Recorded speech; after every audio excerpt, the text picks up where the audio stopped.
Primeira parte do 6º capítulo do manuscrito História de uma Alma, de Santa Teresinha do Menino Jesus. A viagem a Roma, no ano de 1887. 3 dias depois da viagem a Bayeux, devia fazer outra muito mais longa, a da Cidade Eterna. Oh, que viagem aquela! Por si só, me instruí mais do que longos anos de estudos. Mostrou-me a vaidade de tudo quanto passa e que tudo debaixo do sol é tribulação de espírito. Sem embargo, vi muitas coisas belas. Contemplei todas as maravilhas da arte e da religião. Antes de tudo, pus os pés na mesma terra que os santos apóstolos, terra regada com o sangue dos mártires. E minha alma dilatou-se ao contato com as coisas santas. Sou muito feliz de ter estado em Roma. Compreendo, todavia, as pessoas mundanas. Quando pensaram que papai me induzira a fazer a grande viagem a fim de desviar meus planos de vida religiosa. Nisso havia realmente com que abalar uma vocação pouco consolidada. Não tendo jamais vivido no meio da alta sociedade, Celina e eu nos achávamos no meio da nobreza que integrava quase exclusivamente a peregrinação. Muito ao invés de nos obcecarem todos os títulos, e esses de não nos pareciam outra coisa senão fumaça. De longe isso me lançava às vezes um pouco de poeira nos olhos, mas de perto percebi que nem tudo que brilha é ouro. Compreendi a palavra da imitação de Cristo. Não procureis essa sombra que se chama renome. Não cobiceis grandes números de relações, nem a amizade particular de pessoas alguma. Compreendi que a verdadeira grandeza reside na alma, não no nome. Porque no dizer de Isaías, o Senhor dará outro nome aos seus eleitos. E São João também o diz: o vencedor receberá uma pedrinha branca na qual está escrito um nome novo, só conhecido por quem o recebe. Só no céu, portanto, saberemos quais são nossos títulos de nobreza. Então cada qual receberá de Deus o louvor que merece. E quem na terra quis ser o mais pobre, o mais esquecido, por amor de Jesus, será o primeiro e mais nobre e mais opulento. A segunda experiência que colhi refere-se aos sacerdotes. Por não ter jamais vivido em contato mais próximo com eles, não dispunha de elementos para compreender a finalidade principal da reforma do Carmelo. Encantava-me a rezar pelos pecadores, mas rezar pelas almas dos sacerdotes que julgava mais límpidas do que o cristal, isso me parecia coisa de espantar. Na Itália vinha compreender minha vocação e não era longe demais para ir buscar tão útil conhecimento. Pelo espaço de 1 mês, vivi com muitos sacerdotes santos e verifiquei que se a sua sublime dignidade os coloca acima dos anjos, nem por isso deixam de ser homens fracos e defectíveis.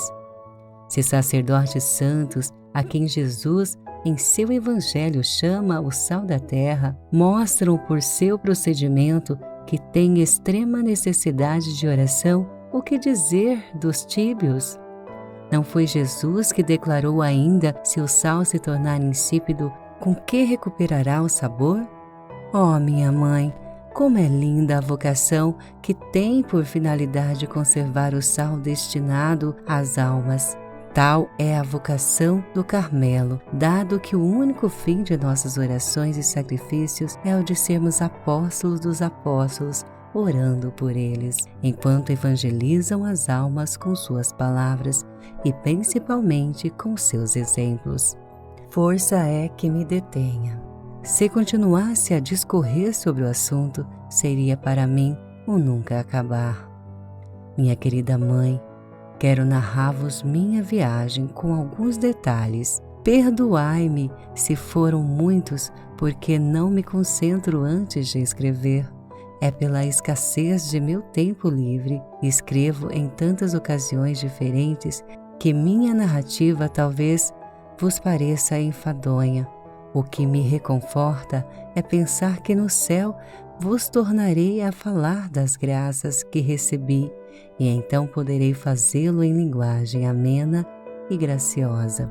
Nada mais virá interromper nossos íntimos desabafos, e num só olhar terei a compreensão de tudo.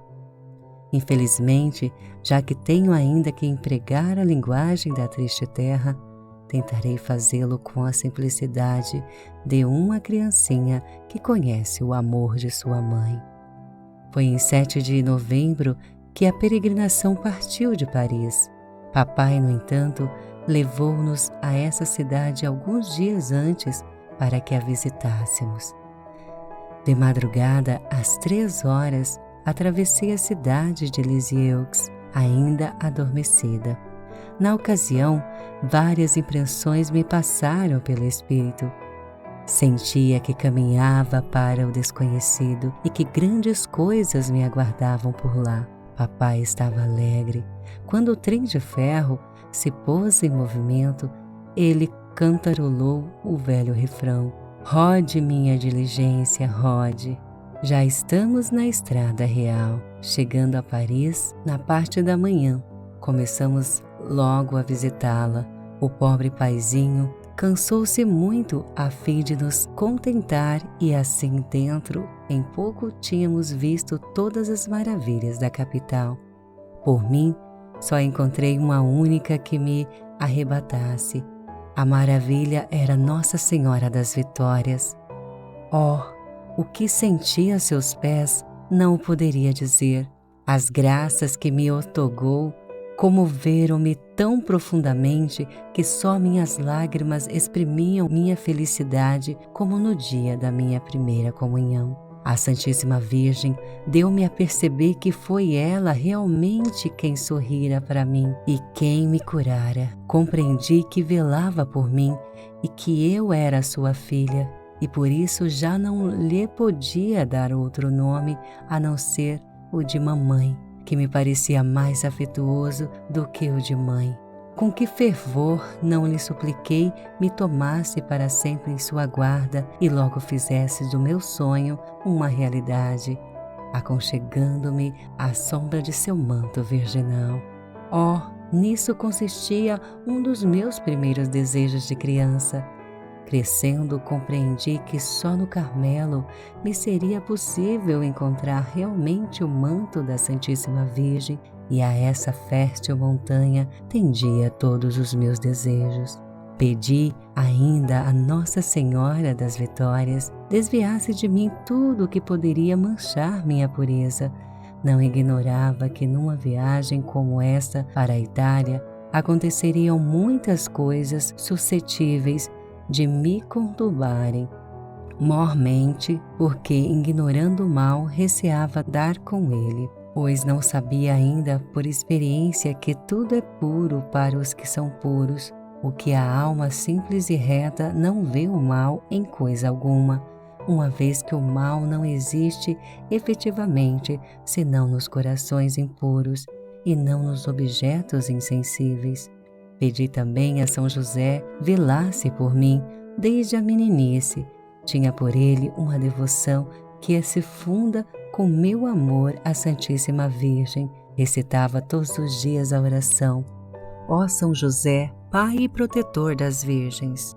Por isso, empreendi sem receio minha longa viagem. Estava tão bem protegida que me parecia impossível sentir medo. Depois de nos consagrar ao Sagrado Coração de Jesus na Basílica de Montmartre, partimos de Paris na segunda-feira, dia 7, pela manhã. Não demoramos em travar conhecimento com os participantes da peregrinação, ordinariamente tão tímida que mal tinha coragem de falar. Vi-me completamente livre do embaraçoso defeito. Com grande surpresa minha, conversava livremente com todas as senhoras da alta sociedade, com os sacerdotes e até com o senhor bispo de Coutances. Sentia a impressão de que sempre vivera num mundo de tal categoria. Éramos, creio eu, estimada por todo mundo, e papai parecia orgulhar-se de suas 2 filhas. Mas se tinha orgulho de nós, também tínhamos orgulho dele, pois que em toda a peregrinação não havia cavalheiro mais garboso, nem mais distinto que meu querido rei. Gostava de ver-se acompanhado por Celina e por mim. Às vezes, quando não estávamos de carruagem e me distanciava dele, chamava-me para que lhe desse o braço, como fazia em Lisieux. O padre Reverone observava atentamente tudo o que fazíamos. Via muitas vezes o olhar de longe para nós. À mesa, quando eu não lhe ficava de fronte, encontrava um meio de debruçar-se, a fim de me enxergar e escutar o que falava. Sem dúvida, queria conhecer-me para saber se realmente era capaz de ser carmelita. Penso que deve ter ficado satisfeito com a investigação, porque ao final da viagem pareceu estar com boas disposições a meu respeito, mas em Roma ficou muito longe de me favorecer, como o explicarei mais adiante.